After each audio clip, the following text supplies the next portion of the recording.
great and violent power of nuclear explosions can be used for peaceful purposes. We call this project Plowshare. The reason for the name is obvious. For quite a few years in the Livermore laboratory, we have tried to find ways to bend this power to useful purposes. Geographical engineering, move great amounts of earth, build canals, harbors, use nuclear explosives, like high explosives have been used, for the purpose of mining. Use nuclear explosives in the bowels of the earth, using the earth itself as the crucible to make new kinds of chemistry. These are just some possibilities. Here I have with me a piece of salt from a mine in New Mexico. There, in the Nome site, we have performed an explosion to find out the behavior of nuclear explosives in this new medium, salt. And we performed that explosion for peaceful purposes alone. We try to find out whether we can deposit great amounts of energy in the salt and then extract it later for useful purposes. We built up a physics laboratory right down there in the salt mine to find out more about the neutrons which make nuclear explosives and nuclear reactors stick. We try to do the best to develop further this great tool, nuclear energy, for peaceful purposes. But at the very outset, we were convinced of one thing. The most interesting thing that we might find out may be something which no one expects, a surprise.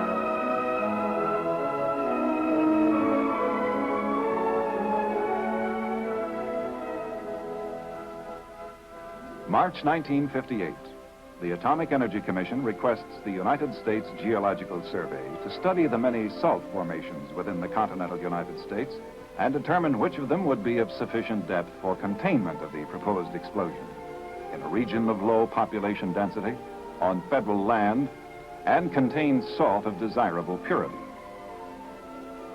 The study suggests that the general area of the Delaware Basin in southeast New Mexico, where the salt lies between a 700 and 1,500 foot depth, best fits the criteria. A survey is undertaken. A site about 25 miles southeast of Carlsbad is selected. It's rather flat, with a distinct desert-like beauty. The nearest habitations are 2 ranch houses about 5 miles away. The ranchers who live in them lease some of the federal land for cattle grazing. The closest town, the small community of Loving, is about 12 miles away. The main industry of the area is potash mining and refining, and the nearest underground facility is 8 miles away. Safety of people, homes, industrial facilities, of the environment itself is a primary consideration in deciding whether the explosion can be carried out. As the first step in the safety program, the Atomic Energy Commission selects from a panel nominated by the National Academy of Sciences experts in the fields of geophysics, hydrology, and seismology to assess the extent of ground disturbance. Assured that the experiment could be conducted without damage to the surrounding facilities, the Atomic Energy Commission directs the Lawrence Radiation Laboratory at Livermore to complete plans for the project. When all the information is assembled and ideas put on paper, the laboratory's computer facilities are applied to problems posed. Using an underground nuclear explosion code, many simulated detonations are performed mathematically to help establish construction criteria for the safe containment of a 5-kiloton explosion, the equivalent of 5,000 tons of high explosives. The emplacement of the nuclear device is planned for the center of a salt formation, whose upper layer is at 710 feet, with overburden consisting primarily of sandstone, shales, anhydrites, and claystone. A shaft is to be driven to a depth of 1,200 feet, and at that level, a 1,000-foot tunnel ending in a small room would be dug. The tunnel is expected to seal itself after the detonation. For experiments in neutron physics, a vacuum pipe will extend from the shot room to a pair of rotating wheels near the bottom of the shaft. Foils of selected metallic isotopes mounted on the wheels are the neutron targets. A large concrete block with a slot through it will channel a narrow band of neutrons to the targets, the neutrons striking the foils as they pass. In the nuclear explosion, an extremely large number of neutrons is emitted. A small fraction of these will be intercepted by the vacuum pipe and travel toward the targets. Since these neutrons possess a range of energies, they travel at different speeds, striking the targets at different times. They register a characteristic radioactive imprint, depending on neutron energy and the nuclear properties of the element selected as target materials. Before one complete revolution of the wheel, a specially designed shutter will close, terminating the exposure. Holes drilled from the alcoves along the tunnel will house instruments for close-in measurements, such as pressure profiles, earth motion, temperature, peak pressures, and particle velocity profiles. The predictions show that a few millionths of a second following detonation, the explosion energy will fill the room. The material in the room will be at an extremely high temperature and pressure. This high-pressure gas will push on the walls and start a strong shock wave through the salt. About 100 tons of salt will be vaporized, assisting to further enlarge the cavity. 40% of the energy released will be captured in molten material and collect to a depth of 35 feet at the bottom of a 110-foot diameter cavity. A mechanical system on the surface is designed to control the flow of gas and fluid media from boreholes, which will extend to the detonation zone. Temperatures and flow rates of the steam created in the cavity by the explosion and by the subsequent introduction of water will be recorded. The system will also provide for the recovery of isotopes and removal of condensable gases.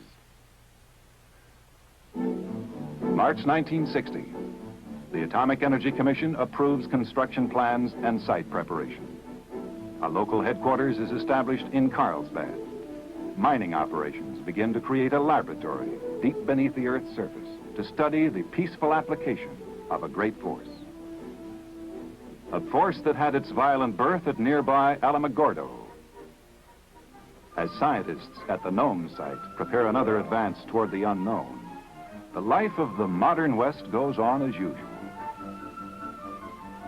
The legendary Pecos River, once the scene of giant cattle drives, is a precious source of water for agriculture, power, recreation.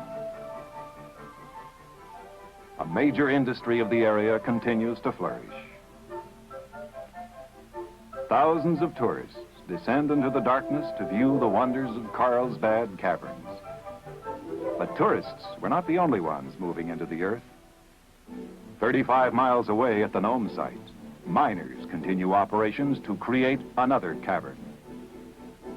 Other facilities are constructed and assembled. From nearby oil fields, drillers come, but not for oil. Employing the same drilling equipment and techniques as those used in sinking an oil well, holes are made to accommodate cables and instruments. A head frame is erected over the shaft to facilitate mining at greater depths. The salt formation is reached.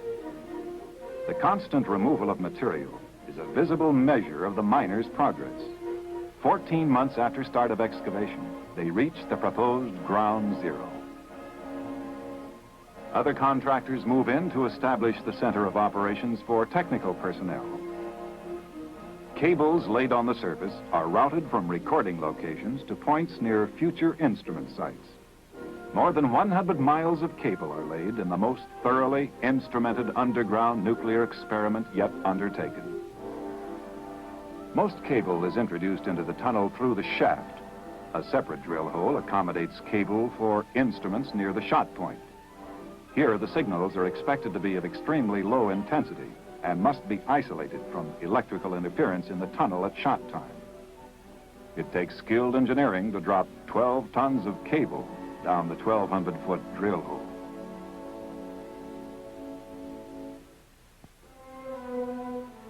The construction crews have paved the way. From the various scientific laboratories, field trailers converge on the test sites. Mobile recording stations, machine shops, photo labs, and offices.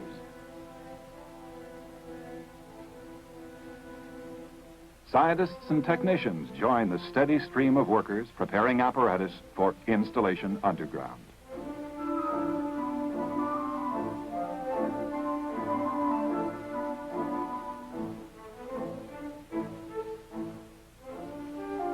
It would take hundreds of years in a laboratory to duplicate the great number of neutrons released by this explosion.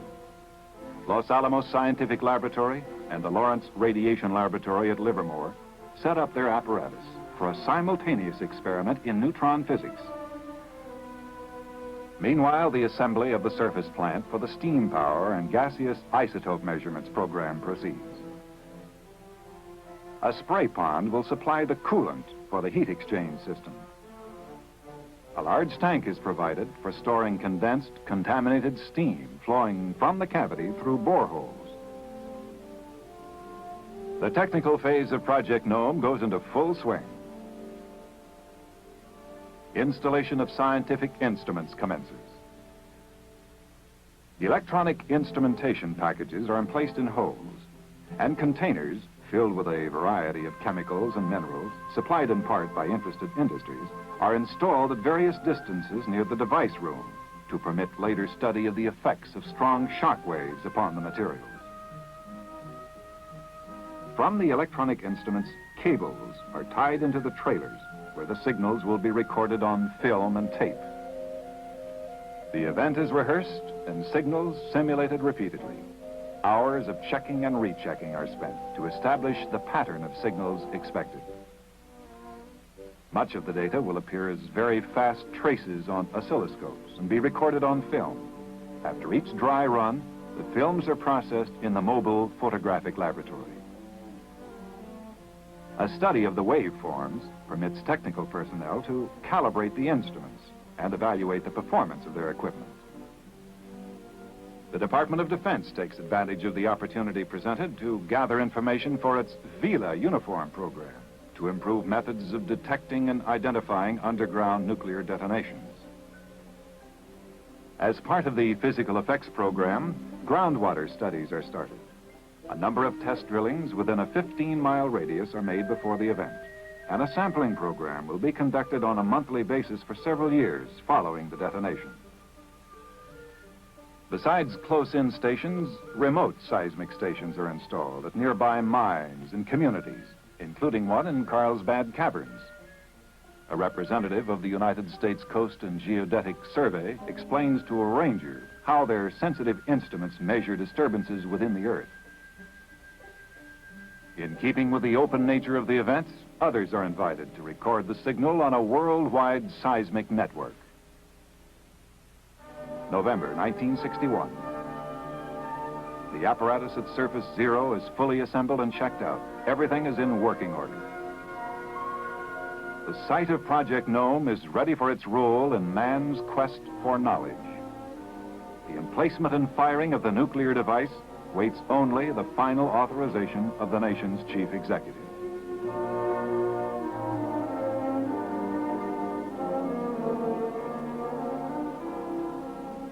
Newsmen and representatives from industry and scientific laboratories are invited to inspect the site. Some 350 observers, including those from 9 foreign countries, attend. For like all plowshare projects, the scientific goals and results of Project Gnome are to be available to everyone. With the exception of the shot chamber, which will soon house the nuclear device, visitors are allowed to inspect all phases of the installation. Radio and television carry extensive accounts of the planned event. Observers are briefed on the methods to be used for power and isotope measurements and the extraction of samples from the detonation zone. A few days before shot time, all livestock in the area are removed to pasturage outside a 5-mile radius from surface zero. Except for miscellaneous pipe and the large tank, the power and isotope recovery surface plant is dismantled and removed to avoid damage from ground shock. The nuclear device is now emplaced in the shot room. Final preparations begin.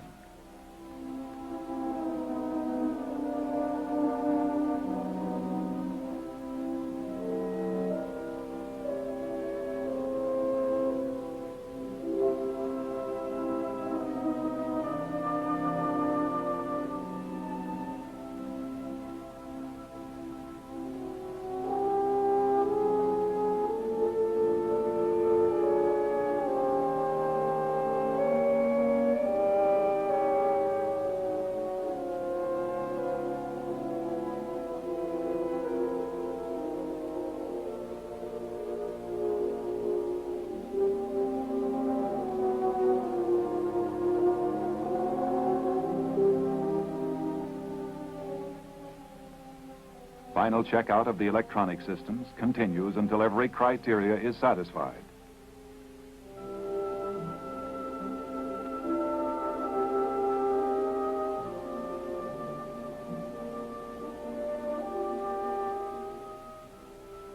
The 3 trailers which house the electronics recording equipment remain. The rest are removed back to the control point.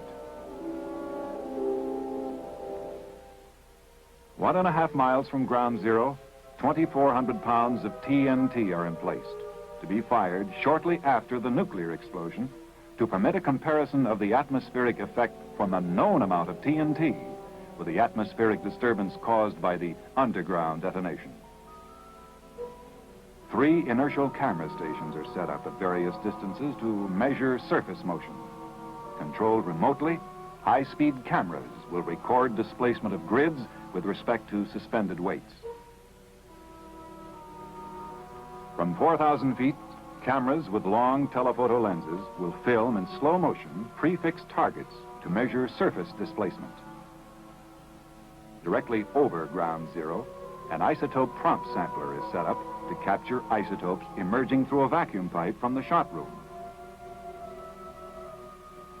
The control point, located 4.5 miles from surface zero, is now the center of operations. No one will be permitted closer at the time of the explosion. D-1. All is in readiness. Shot time is just hours away. It is dawn. Observers arrive. The countdown is started. Helicopters wait to fly scientific observers and official photographers over the test area. Newsmen set up on a nearby rise that affords a good view. As a measure of public safety, the United States Weather Bureau staff provides continuous reports of weather data and fallout predictions. They report early morning winds are unfavorable and shot time is delayed. Constant surveillance of the test area is maintained. By 11 o'clock, the local winds shift. Countdown is resumed. Within the timing and firing trailer, Experienced eyes scan instruments, searching for signs of trouble. The test director coordinates the advance toward H hour. The test can be halted up to the last second. 15 seconds. 10, 9, 8, 7, 6, 5, 4, 3, 2, 1.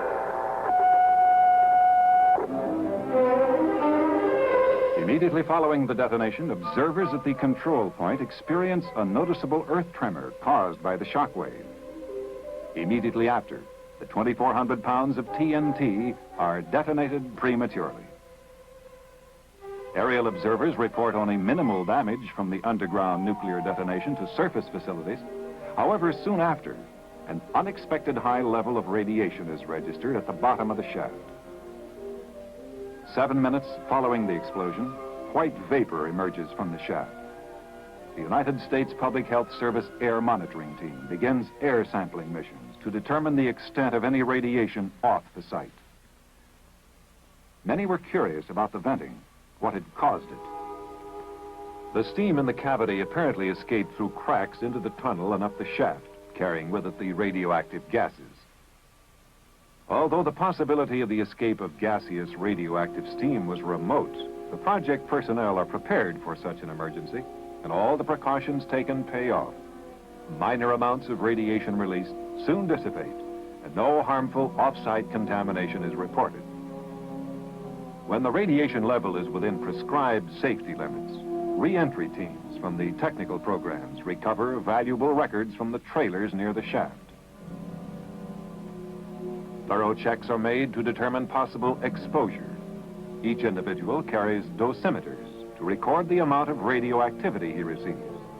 No exposure exceeds the limits established. The following day, a check shows no radiation at surface zero. Work crews initiate post-shot projects. The inertial camera stations perform as expected. Vela Program's geophones provide a dramatic record of the noises beneath the Earth during and following the explosion. The buzzing sounds over the Earth noises are from helicopters flying overhead.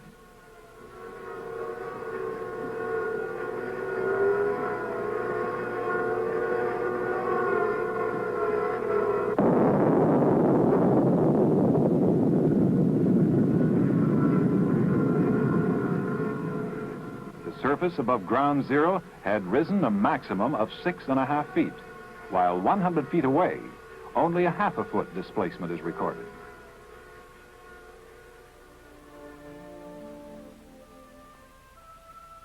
Within 2 days, re-entry drilling operations start. Meanwhile, preparations to re-enter the shaft begin.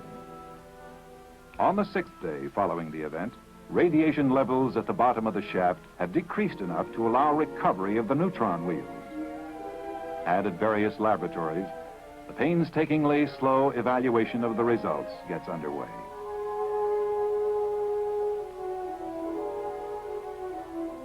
Drilling operations continue. Blowout preventer valves are used in the event there are high-pressure gases. The drill breaks through the top of the cavity at about 1,100 feet. No high pressures are encountered, and temperatures are of the order of 200 degrees Fahrenheit. Additional drill holes indicate that the salt had broken from the top and sides of the cavity, causing the molten pool of salt at the bottom to solidify. Therefore, only a limited thermal measurements program is possible. Temperature pockets in the rubble zone are as high as 1,450 degrees Fahrenheit, near the melting point of salt. Core specimens are collected and placed into special shipping containers for laboratory study of isotope content and for clues they contain regarding the behavior of the medium near the nuclear explosion. 6 months later, the cavity is reached through a drift 9 parallel to the original tunnel.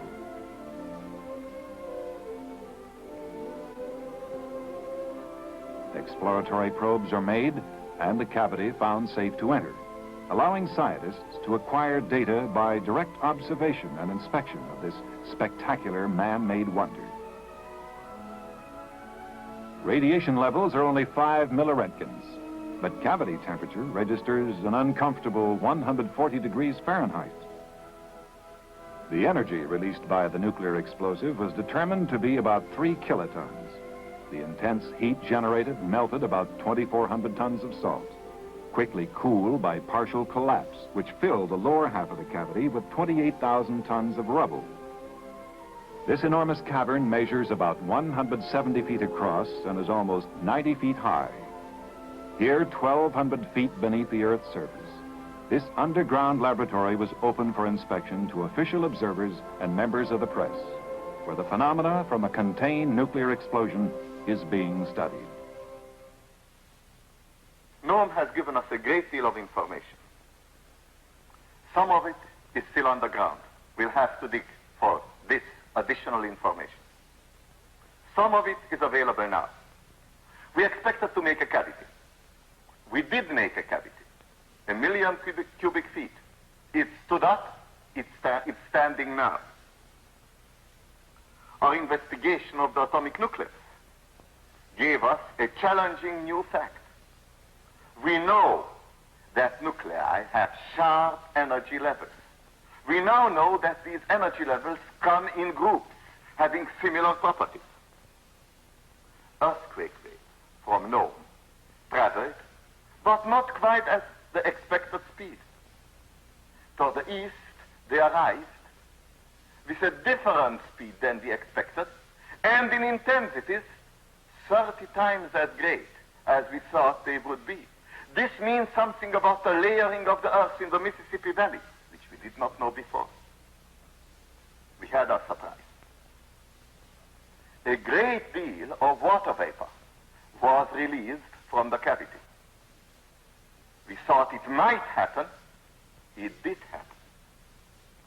This makes it much harder to confine energy. It makes it much easier to extract some kinds of isotopes, and isotope extraction is one of our major purposes. And here is a real hope for the future.